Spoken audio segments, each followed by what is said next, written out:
People always say that family is everything, that blood is thicker than water, that your children will always be there for you when you need them most. Well, let me tell you something. Sometimes that's just not true. And sometimes, life has a way of teaching the hardest lessons when you least expect it. My name is Margaret, and I'm 73 years old. I raised three beautiful children mostly on my own after my husband passed away when they were young. Sarah, my eldest, was always the ambitious one. She became a successful lawyer, moved to the city, married well. Then there's Michael, my middle child, who took over the family construction business. And finally, there's Emma, my youngest, who became a nurse. I was so proud of all of them. But this story is really about Sarah, my firstborn, the one I sacrificed everything for. When Sarah was growing up, I worked two jobs to make sure she could go to college. I cleaned offices at night and worked at the local diner during the day. I remember coming home with my feet swollen, my back aching, and she'd be at the kitchen table doing her homework. I'd help her with her essays, drive her to debate club, buy her the best clothes I could afford so she wouldn't feel different from the other kids. She was brilliant. Absolutely brilliant. Got a full scholarship to law school, graduated at the top of her class. I was there at her graduation, crying in the audience, so proud I thought my heart would burst. She hugged me that day and said, "Mom, I'm going to make you proud. I'm going to make all your sacrifices worth it." And she did make me proud. She got a job at this prestigious law firm, married another lawyer named David, bought a beautiful house in the suburbs. They had two kids, my grandchildren, Tommy and Lisa. For a while, things were perfect. We'd have Sunday dinners, holiday gatherings. Sarah would call me every week, sometimes twice a week. But then, I don't know exactly when it started. Maybe it was gradual. Maybe I was too blind to see it at first. But Sarah began to change. The calls became less frequent. The visits became shorter. She was always busy, always had some important case, some client dinner, some conference. I tried to understand. I really did. I knew she was successful, that she had responsibilities. But when months would go by without seeing my grandchildren, when she'd cancel our plans last minute because something urgent came up at work, it hurt. It really hurt. The breaking point came 3 years ago. I was 70, and I started feeling different, tired all the time, losing weight without trying. At first, I thought it was just age catching up with me. Michael and Emma kept telling me to go to the doctor, but I kept putting it off. You know how it is when you're older? You're afraid of what they might find. Finally, Emma practically dragged me to the hospital. She's a nurse, so she knew something was wrong. The tests came back and, well, it was cancer. Pancreatic cancer. The doctor sat me down and explained that it was aggressive, that I'd need immediate treatment. Chemotherapy, radiation, the whole 9 yards. I was terrified. I mean, really terrified. Not just of dying, but of being alone through it all. I called Sarah right away. I remember sitting in that sterile hospital room, my hands shaking as I dialed her number. "Sarah, honey, I need to tell you something," I said when she answered. "I'm at the hospital. They found cancer." There was this long pause. Then she said, "Oh, Mom, I'm so sorry. That's terrible. How bad is it?" I explained what the doctor had told me about the treatment, about how scared I was. And you know what she said? "Mom, you're strong. You'll get through this. I know you will." That was it. No offer to come see me. No asking if I needed anything. Just, "You're strong. You'll get through this." Like I was supposed to handle it all by myself. Michael and Emma, they were there immediately. Michael drove 3 hours from the next town over as soon as I called him. Emma took time off work to come to my appointments.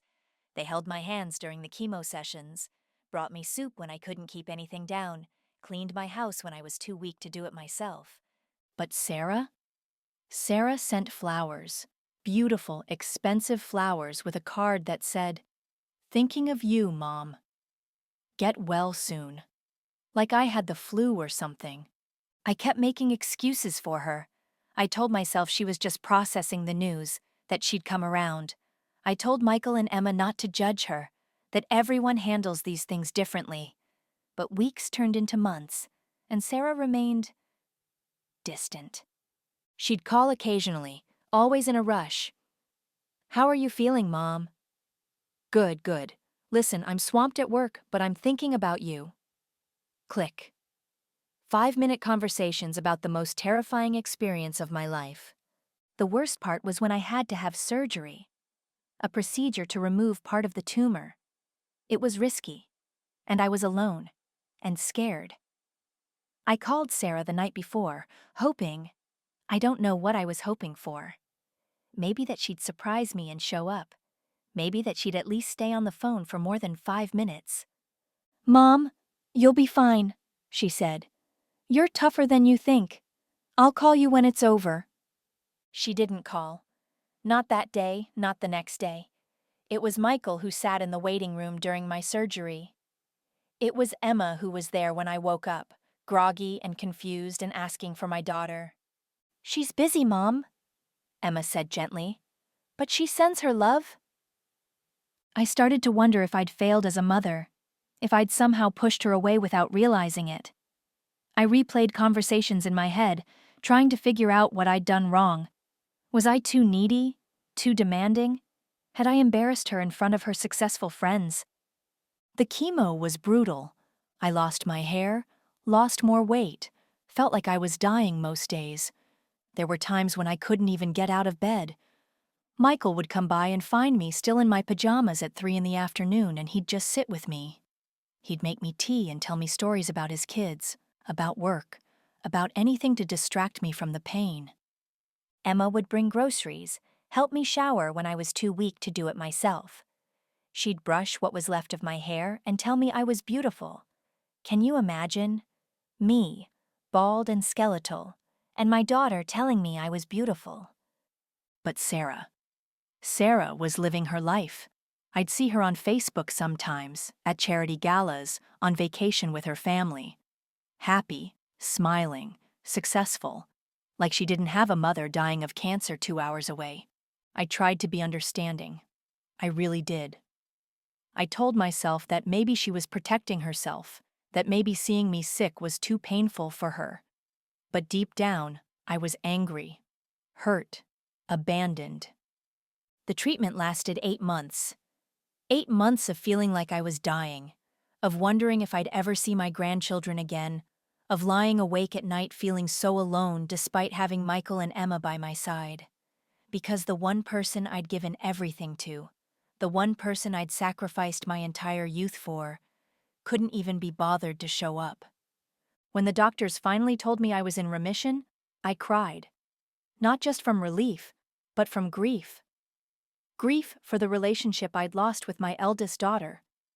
Grief for the mother I thought I'd been versus the mother I apparently was. I decided to stop reaching out to Sarah. If she wanted to be in my life, she'd have to make the effort. It was one of the hardest decisions I've ever made, but I couldn't keep begging for scraps of attention from my own child. Months went by. Then a year. Sarah would send birthday cards, Christmas cards, always with the same generic messages. "Hope you're doing well. Love, Sarah, David, and the kids." Like I was some distant relative, not the woman who raised her. During this time, I grew closer to Michael and Emma. We'd have dinner every Sunday, just the 3 of us. We'd talk about everything and nothing. They'd bring their kids over, and my house would fill with laughter again.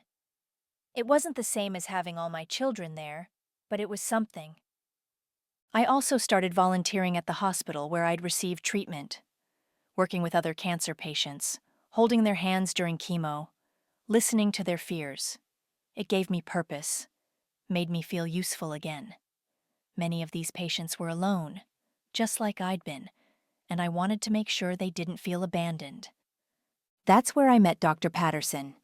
He was the oncologist who'd overseen my treatment, and he'd sometimes see me in the volunteer lounge. We'd chat about the patients, about life, about how strange it was to find meaning in the darkest moments. "You know, Margaret," he said one day, "you're remarkable. What you went through, and now how you're helping others. It takes a special kind of strength." "I don't feel strong," I told him. "I feel broken, in a way, like I failed somewhere along the line." He looked at me with such kindness. "You didn't fail. Sometimes the people we love most are the ones who hurt us deepest, but that says more about them than it does about you." 2 years passed. 2 years of this new normal. Michael's construction business was thriving, and he'd bought a bigger house. Emma got engaged to a wonderful man named James. Life was moving forward, but there was always this Sarah-shaped hole in everything. Then, last year, something happened that changed everything. I was at home, tending to my garden, when I felt a sharp pain in my chest. It was different from anything I'd experienced before. I called Emma, who rushed over and immediately called an ambulance. Heart attack. A mild one, thankfully, but still serious enough to require a short hospital stay. As I lay in that hospital bed, hooked up to monitors, I couldn't help but think about my mortality. I was 73 years old, a cancer survivor, and now this. How much time did I really have left? That's when I made a decision that would change everything. I called my lawyer, Mr. Henderson, and asked him to come to the hospital. I told him I wanted to update my will. Now, I need to tell you something I haven't mentioned yet. Something that might surprise you. You see, my late husband wasn't just a regular working man. He was actually quite wealthy, but he lived simply, and after he died, I continued to live simply. I worked those 2 jobs not because I had to, but because I wanted to. I wanted to provide for my children through my own efforts, not just through inherited money. Over the years, I'd been careful with that inheritance. I'd invested it, saved it, let it grow. By the time I was updating my will, it had grown into quite a substantial sum, nearly $2 million, plus the house, plus some other properties my husband had owned that I'd kept as rental income. My original will had been straightforward. Everything divided equally among my 3 children. But lying in that hospital bed, thinking about the past 3 years, thinking about who had been there for me and who hadn't, I decided things needed to change. I left the house to Michael. He'd always loved that house, had helped me maintain it over the years. He and his family had made so many memories there. I left Emma my jewelry, some money for her wedding, and a trust fund for her future children. Both Michael and Emma would also receive a portion of the investments. But Sarah was a different story. She was already wealthy from her law practice, already had everything she needed. More importantly, she'd made it clear that she didn't need me in her life. So I made a decision that felt right at the time, even though it was painful. I left her $1, one single dollar, and I included a letter explaining why. But here's the thing. I didn't tell anyone about the changes to my will. Not Michael, not Emma, not even my lawyer, beyond what was necessary.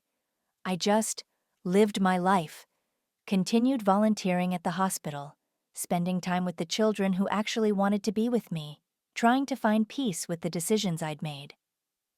The heart attack had been a wake-up call, but I recovered well. My doctor said I was in good shape for someone my age, especially considering everything I'd been through. I felt like I might have several more years ahead of me. But life, as I've learned, is unpredictable.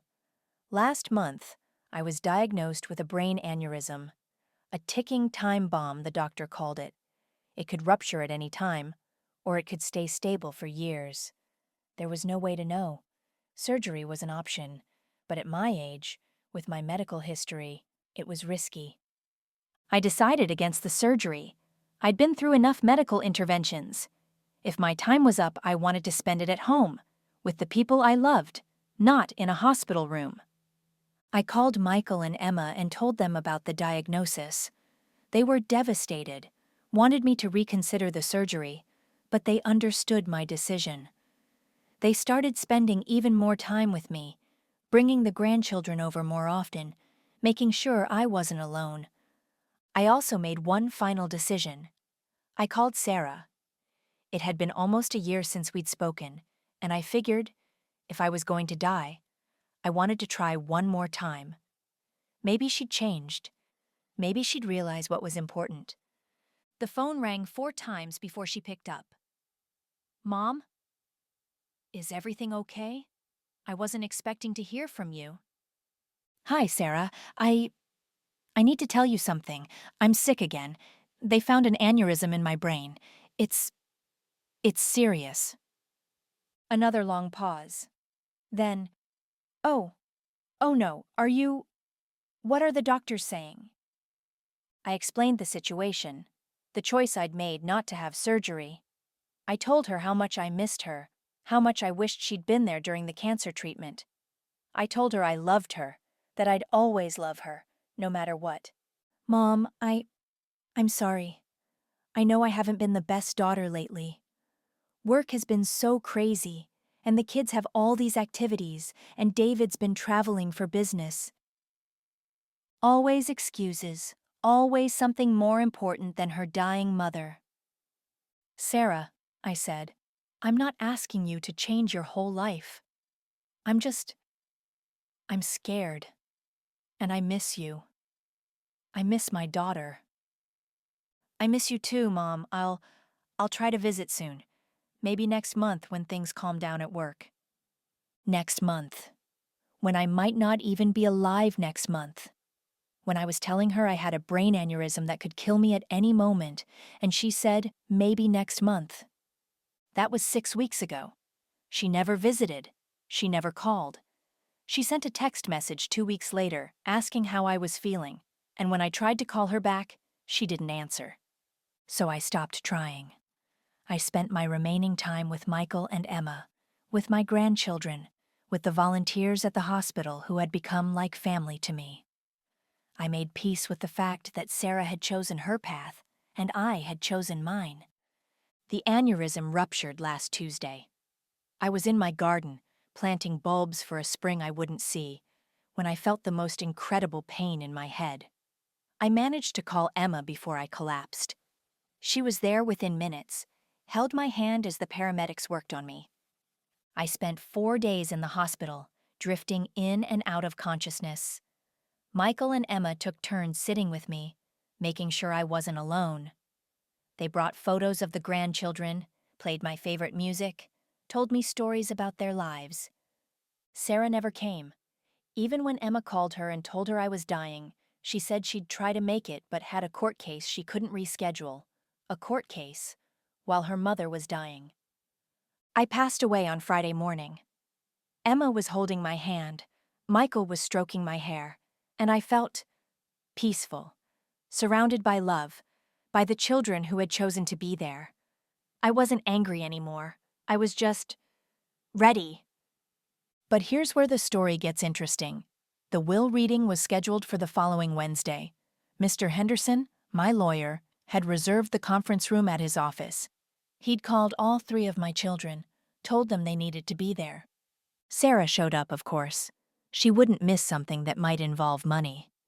She walked into that conference room in her expensive black dress, her designer handbag, her perfectly styled hair.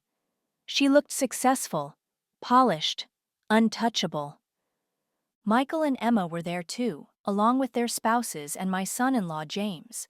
They looked tired, grief-stricken, but they were there out of duty and love, not expectation. Mr. Henderson began reading the will. He started with the smaller bequests: charitable donations to the hospital, to the Cancer Research Foundation, to the local food bank where I'd volunteered. Then he got to the family provisions. To my son Michael, he read, who has been my constant support and strength, I leave the family home and all its contents, along with the sum of $600,000. Michael gasped. He'd had no idea about the extent of my assets. Emma squeezed his hand. tears in her eyes. To my daughter Emma, Mr. Henderson continued, who showed me what it means to be truly loved and cared for, I leave my jewelry collection, a wedding fund of $100,000, and a trust fund of $500,000 for her future children. Emma started crying then. Not just from grief, but from overwhelm. She'd never expected anything like this. Sarah was sitting forward now, probably calculating in her head how much would be left for her. She'd always been good at math. And finally, Mr. Henderson said, his voice taking on a different tone, to my eldest daughter Sarah, who has been too busy to be part of my life when I needed her most, I leave the sum of $1. The room went completely silent. I mean, you could have heard a pin drop. Sarah's face went white, then red, then white again. I'm sorry, she said, her voice shaking. Did you say $1? Yes, Mr. Henderson replied. $1. And there's a letter that accompanies this bequest. He opened an envelope and began to read my final words to my eldest daughter. Dear Sarah, if you're hearing this, it means I'm gone, and you're probably shocked by what you've just learned. I want you to know that this decision wasn't made in anger, but in clarity. Over the past 3 years, you've made it clear that your career, your social life, your comfortable existence was more important than your relationship with me. When I was fighting for my life, you were too busy to fight alongside me. When I was facing death, you were too busy to face it with me.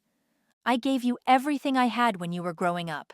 I sacrificed my youth, my health, my dreams so that you could have yours. I worked 2 jobs so you could go to college. I went without so you could have. And when it was time for you to give something back, even just your presence, your time, your love, you had more important things to do. Michael and Emma understood what family means. They showed up. They held my hand. They loved me not because they had to, but because they wanted to. They earned their inheritance through their actions, their compassion, their loyalty. You, my dear daughter, chose a different path. You chose to prioritize everything else over the woman who gave you life. This $1 represents the value you placed on our relationship in my final years. I hope it serves as a reminder that love cannot be bought, but it can be lost through neglect. I forgive you, Sarah. I love you still. But I owe you nothing more than what you were willing to give me, the bare minimum. Live well, my daughter.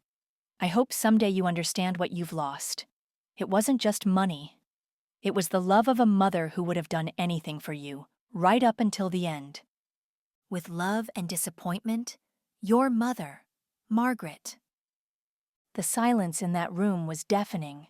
Sarah was staring at Mr. Henderson like he'd slapped her.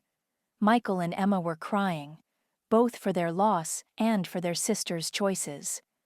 Finally, Sarah found her voice. This can't be legal. She can't just... I'm her daughter. I have rights.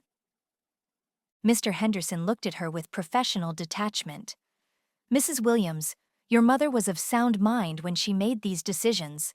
The will is completely legal and valid.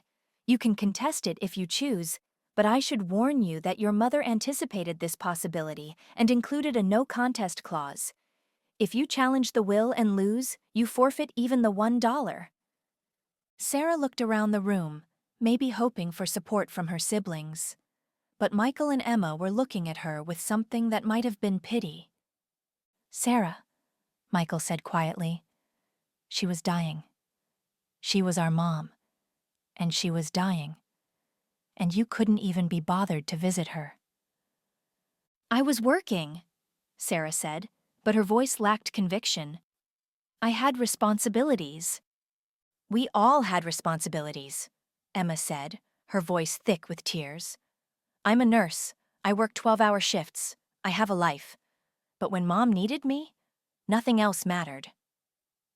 Sarah sat there for a long moment, and I wish I could have seen her face. Really seen it. Was she finally understanding what she'd lost? Was she calculating the financial impact? Was she feeling any regret at all? Then she did something that, even in death, broke my heart one more time. She stood up, grabbed her purse, and headed for the door. "This is ridiculous," she said. "I don't need her money anyway. I'm successful in my own right." She paused at the door and turned back. "And for the record, I loved her. I just couldn't handle seeing her sick. It was too hard." Then she left. Just like that. Even faced with the consequences of her choices, she couldn't take responsibility. She couldn't admit that she'd failed me when I needed her most. Michael and Emma stayed for another hour, asking Mr. Henderson questions about the estate, about the charitable donations, about the logistics of everything. But mostly, they just sat there, processing what had happened. "I can't believe she just left," Emma said. "Even now, even after everything, she just left." "Maybe it's better this way," Michael said. "Maybe she needs to live with her choices."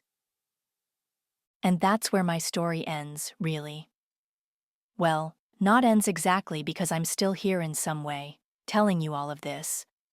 But the earthly part of my story, the part where I was a mother trying to understand why her daughter abandoned her, that part is over. I don't know if Sarah will ever understand what she lost. I don't know if she'll ever realize that all the money in the world can't buy back the time she chose not to spend with me. I don't know if she'll ever face the fact that she had a mother who loved her unconditionally, and she threw that away for what? Work? Status? The illusion that she was too important to sit in a hospital room holding her dying mother's hand? But I do know this. Michael and Emma learned something about love, about family, about what really matters in life. They learned it not from my words, but from their actions, from showing up, from being present, from understanding that success isn't just about what you achieve, but about how you treat the people who helped you achieve it. And maybe that's enough. Maybe that's the real inheritance I left behind. Not the money, not the house, not the jewelry, but the lesson that love is a choice we make every day, and the choices we make define who we are. I hope Sarah figures that out someday. I hope she looks at her own children and realizes that they're watching her, learning from her, forming their own ideas about what family means. I hope she understands that the way she treated me is the way they might someday treat her. But mostly, I hope she finds peace, because living with the knowledge that you abandoned your mother in her final years, that's a burden I wouldn't wish on anyone, even her. As for me, I'm at peace.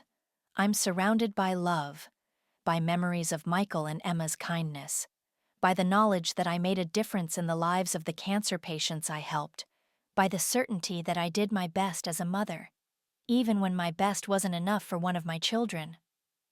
Love isn't always returned in the measure it's given, but that doesn't make it any less valuable. That doesn't make it any less real. And sometimes, just sometimes, the universe finds a way to balance the scales. The will reading was justice, in a way. But the real justice was simpler than that. It was Michael holding my hand as I died. It was Emma bringing me soup when I was too weak to cook. It was knowing that I raised two children who understand what love really means. And that's worth more than all the money in the world. You know what's funny? After all of this, after everything that happened, I still love Sarah. I still wish things had been different. I still hope that somewhere, somehow, she'll remember the good times we had when she was little. When she'd crawl into my bed during thunderstorms. When she'd help me make cookies for the school bake sale. When she'd tell me about her dreams, and I'd tell her she could achieve anything she set her mind to. I hope she remembers that I kept every report card, every drawing, every trophy. I hope she remembers that I was there for every school play, every graduation, every milestone. I hope she remembers that I believed in her even when she didn't believe in herself. And I hope that someday, when she's older, when life has taught her its own hard lessons, she'll understand what she gave up. not the money. She was right. She didn't need my money. But the love, the connection, the peace that comes from knowing you honored your mother, that you were there when she needed you most. Because in the end, that's what this was all about. Not punishment, not revenge, just consequences. The natural result of the choices we make, the love we give, the presence we offer or withhold. I raised 3 children. 2 of them learned what it means to be family. 1 of them learned what it means to be successful. I hope someday she learns the difference. But that's her journey now. Mine is over. And despite everything, despite the pain and the disappointment and the heartbreak, I can honestly say it was a good life. A life full of love, even when that love wasn't always returned. A life that mattered, even when I felt forgotten. And maybe that's the real lesson here. Maybe that's what I want you to understand. Love anyway. Show up anyway. Be present anyway. Not because you're guaranteed a return on your investment, but because that's what love is. It's showing up for people even when they don't show up for you. It's being present even when you're forgotten. It's choosing kindness even when you're met with indifference. But also, don't forget to value yourself. Don't forget that you deserve love in return. Don't forget that your time, your presence, your care, these things have value. And if someone consistently shows you that they don't value what you offer, it's okay to adjust your expectations. It's okay to protect your heart. It's okay to leave a $1 legacy to someone who treated your life like it was worth $1 of their time. That's the balance. Love fully, but love wisely. Give generously, but give with intention. Be present for people, but don't lose yourself in the process. I think I found that balance in the end. I think I made peace with who I was as a mother, as a person, as a woman who lived fully and loved deeply, even when that love wasn't always appreciated. And now, as I tell you this story, I'm not angry anymore. I'm not hurt anymore. I'm just complete. I'm a mother who loved her children. I'm a woman who made a difference. I'm a person who mattered. And sometimes, that's enough. Sometimes, that's everything.